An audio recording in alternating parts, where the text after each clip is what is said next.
Hello students. तो बहुत दिनों से जो मैं पेपर के वीडियो नहीं बना पाया था आपके लिए पढ़ाई के लिए, ठीक है। कई दिनों से वो केवल उसी मामलों में चल रहे हैं वीडियो वगैरह या इसके गणित सहायक के।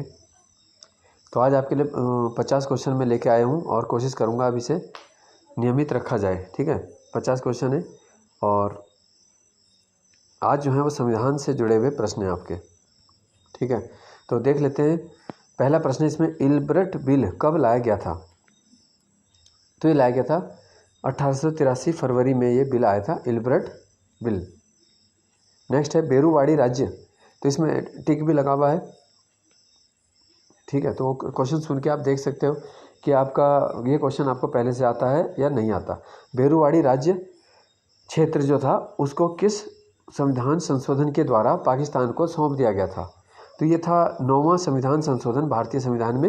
इस संशोधन के द्वारा जो बेरूवाड़ी क्षेत्र पड़ता था उसको समझौते के तहत पाकिस्तान को दिया गया।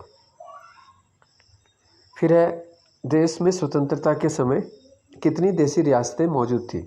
यानी 1947 के समय कितनी रियासतें थी? तो ये थी 562, जिनमें से आपको पता है कि 3 रियासतें ऐसी थी जिन्होंने विलय उस समय नहीं हो पाया था। बाकी जो 559 रियासतें थी उनको सरदार पटेल द्वारा उनको विलय कर दिया गया था, ठीक है। जैसे एक टिहरी की रियासत थी, है ना, तो उसको तो 49 में किया था 1 अगस्त को। बाकी बहुत सारी रियासतें थी, वो सब एकीकृत करके भारत संघ बनाया गया। नेक्स्ट है प्रश्न 7वां है, राज्यपाल की नियुक्ति किसके द्वारा की जाती है? तो ये होती है राष्ट्रपति के द्वारा राज्यपाल की नियुक्ति होती है। अगला प्रश्न है, अशोक मेहता समिति का गठन कब किया गया? तो ये पंचायती राज व्यवस्था से जुड़ी हुई एक समिति है, अशोक मेहता समिति। तो ये बनी थी 1977 में, ठीक है। इससे 20 साल पहले आपको याद रखना है कि बनी थी बलवंत राय मेहता समिति 57 में। तो ये पंचायती राज से संबंधित समितियाँ हैं। एक और आएगी अभी आगे, थुंगन समिति, वो भी पंचायत की है। अगला है, संचार किस सूची का विषय है? तो सबसे पहले देखते हैं कि जो सूचियाँ हैं वो किस अनुसूची में आती है। तो 7वीं अनुसूची जो है उसी में इन सूचियों की लिस्ट दी गई है, ठीक है। जैसे संघ है, राज्य है, समवर्ती है, अवशिष्ट सूची है। तो संघ सूची सबसे बड़ी है जिसमें वर्तमान में 100 विषय हैं। तो संचार भी संघ सूची का विषय है। जैसे परमाणु हो जाता है, डाक तार है, बैंक है, बीमा है, युद्ध है, ठीक है। इस प्रकार के जो विषय होते हैं वो सब संघ सूची के विषय, जिस पर कानून बनाने का अधिकार भारत की संसद को होता है। तो संघ सूची के विषय ऐसे होते हैं। फिर विषय आते हैं देखो राज्य के। जैसे अगला प्रश्न में है, मनोरंजन किस सूची का है? तो ये राज्य इसका आंसर हो जाएगा। राज्य सूची का एक विषय जो इंटरटेनमेंट टैक्स वगैरह भी राज्य के पास ही अधिकतर जाते हैं, ठीक है। जैसे पुलिस हो जाता है, कारागार, जेल वगैरह, ये सब भी राज्य के विषय होते हैं। इस पे कानून बनाने का अधिकार भी राज्य विधानमंडल का होता है। अगला है उत्तराधिकार, ठीक है। उत्तराधिकार किस सूची का विषय है? तो इसका आंसर हो जाएगा समवर्ती। सबसे पहला है इसमें समवर्ती, तो समवर्ती वाला इसका सही होगा, ठीक है।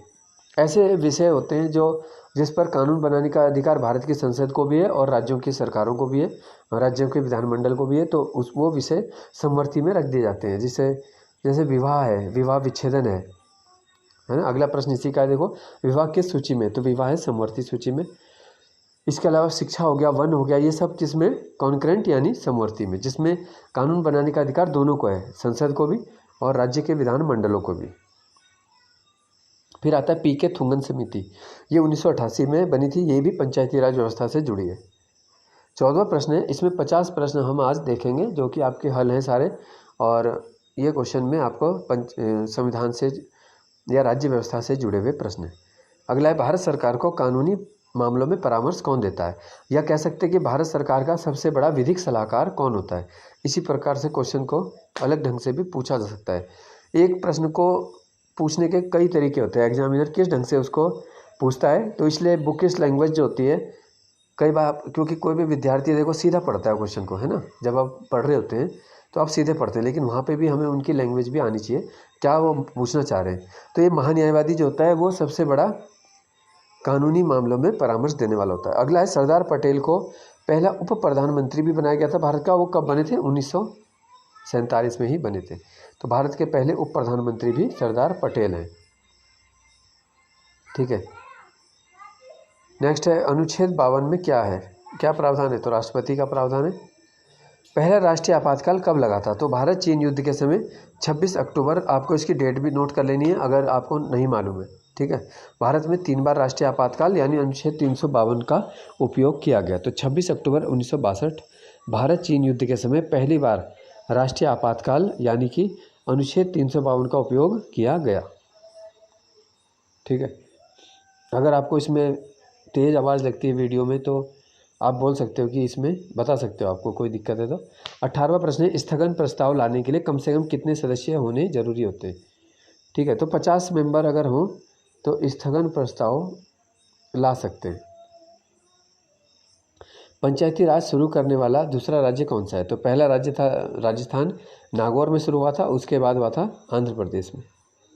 किस वाचन के दौरान संपूर्ण विधेयक पे मतदान शुरू हो जाता है? तो तृतीय वाचन जब चलता है तो किसी भी विधेयक पे फिर मतदान स्टार्ट करते हैं। विधेयक, इसको हम बिल कहते हैं। ठीक है, विधेयक जब पास हो जाता है संसद में तब वो क्या है, अधिनियम का रूप ले लेता है। फिर भारत के किसी नागरिक के वयस्क होने की आयु को कितना रखा गया है? तो ये 18 वर्ष है। इसके साथ आपको ये भी याद रखना है कि लड़कियों के लिए विवाह की आयु को भी मोदी सरकार के द्वारा 21 वर्ष कर दिया गया है, जो कि पहले 18 थी। नेक्स्ट है वाणिज्यिक भाषण देना या विज्ञापन की स्वतंत्रता। तो ये कौन सा अनुच्छेद होता है? ये 19 का 1A में है। ठीक है, 19 ब्रैकेट में 1 फिर है A या क आ जाएगा इसमें। तो ये सभी स्वतंत्रताएं इसी के अंदर आती हैं 19 में। संविधान सभा में उद्देश्य प्रस्ताव किसने प्रस्तुत किया? तो ये क्या था? जवाहरलाल नेहरू ने। आपातकाल की उद्घोषणा किसके द्वारा वापस लिया जा सकता है? तो आपातकाल की उद्घोषणा भी राष्ट्रपति करते हैं और वापस लेने का अधिकार भी उन्हीं को होता है, तो राष्ट्रपति इसका आंसर है। फिर है इसको फूट डालो और राज करो अधिनियम भी कहते हैं। तो 1909 का जो आया था मार्ले मिंटो सुधार, उसी को बोलते हैं फूट डालो और राज करो। हिंदू मुस्लिम का जो पहली बार बीज बोया गया भारत में वो 1909 का मार्ले मिंटो है। ठीक है, अधिनियम जो आया था, तो याद रखना है। फिर है धन विधेयक किस अनुच्छेद में है? ये होता है 110। किस विधेयक पर राष्ट्रपति की पूर्व अनुमति जरूरी है?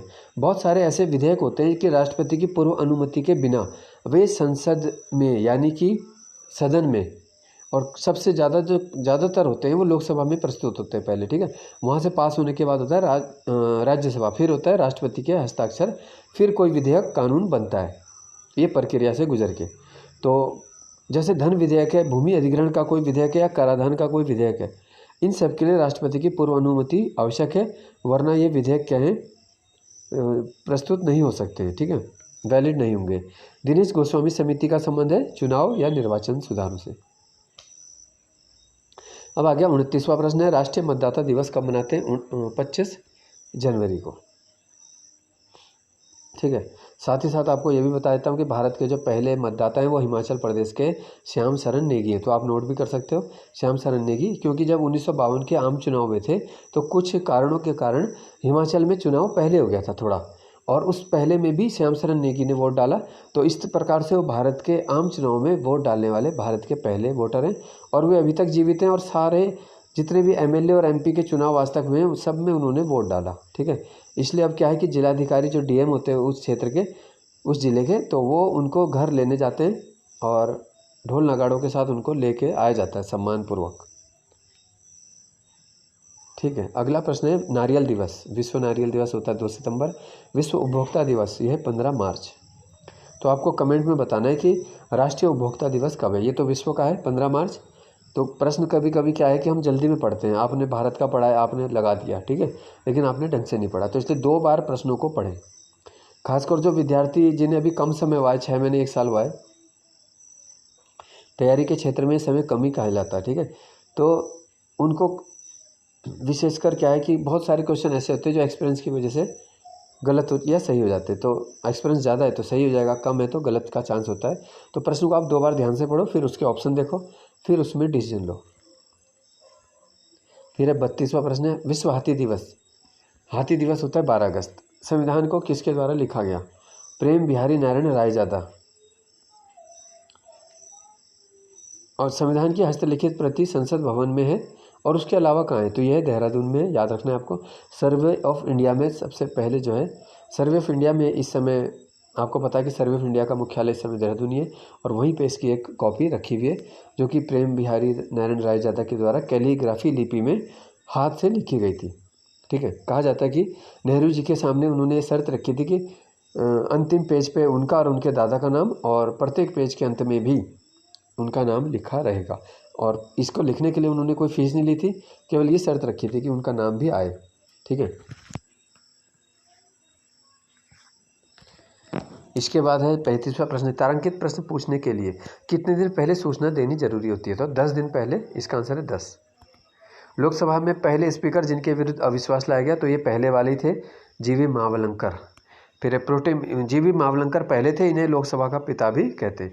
प्रोटेम स्पीकर का कर्तव्य होता है कि सदस्यों को शपथ दिलाए। ठीक है, प्रोटेम स्पीकर होता कौन है, जब तक लोकसभा अध्यक्ष का चुनाव नहीं हो जाता, तो जो भी सबसे बुजुर्ग सदस्य चुनाव जीतता है एमपी का, उसको प्रोटेम स्पीकर बना दिया जाता है। जैसे कि बीजेपी जब सत्ता में आई थी, मोदी गवर्नमेंट पहली बार 2014 में, तो उस समय कमलनाथ जो कांग्रेस के थे सबसे बुजुर्ग थे, तो उनको प्रोटेम बनाया गया।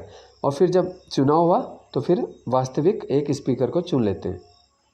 ठीक है, तो प्रोटेम स्पीकर की व्यवस्था तब तक के लिए है जब तक कि कोई स्पीकर न चुन लिया जाए या सदस्यों को शपथ दिला दी जाती है, तब तक के लिए। भारत में नियोजन द्वारा आर्थिक विकास का सिद्धांत या मॉडल किसने दिया सबसे पहले, यह एम विश्वेश्वरैया। राष्ट्रीय विकास परिषद का चेयरमैन कौन होता है, तो प्रधानमंत्री होते हैं। जितने भी हमारे राष्ट्रीय विकास परिषद या विकास, हमारे जो भी राष्ट्रीय स्तर की काउंसिल्स होती हैं, संस्थाएं होती हैं, उनके चेयरमैन प्रधानमंत्री होते हैं। नीति आयोग के भी यही है। क्रिप्स मिशन कब आया, 1942 में आया। नीति निषेध सिद्धांत ऐसा चेक है जो बैंक की सुविधा अनुसार अदा किया जाता है, यह किसने कहा, तो के.टी. शाह ने कहा। माउंटबेटन योजना कब आई, 3 जून 1947 को। अंतरिम मंत्रिमंडल का उपाध्यक्ष कौन था, ये थे जवाहरलाल नेहरू। संविधान के भाग 3 में क्या है, यह मौलिक अधिकार। सिक्किम कब बना, ये 1975 में बना। राष्ट्रपति के पास कितने प्रकार की वीटो शक्ति है, तो ये 3 प्रकार की है। क्षेत्रीय संबद्धता का सिद्धांत किस अनुच्छेद में आता है, यह आता है 245 में, 245। पंचायती राज को किस सूची में रखा गया, ये राज्य सूची का पूरी तरह विषय है। नरेंद्र मोदी द्वारा पहली बार प्रधानमंत्री पद की शपथ कब ली गई, तो ये 26 मई, ठीक है, 2014 में।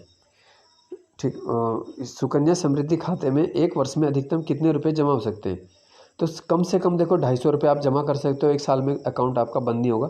और अधिकतम आप 1.5 लाख कर सकते हो।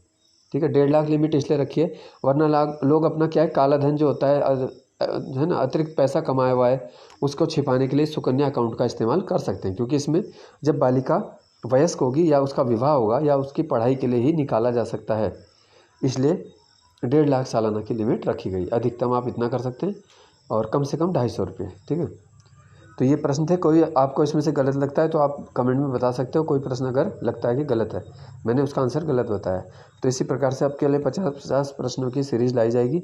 कभी उत्तराखंड, कभी हिंदी, कभी इतिहास, भूगोल या संविधान के। ठीक है, धन्यवाद।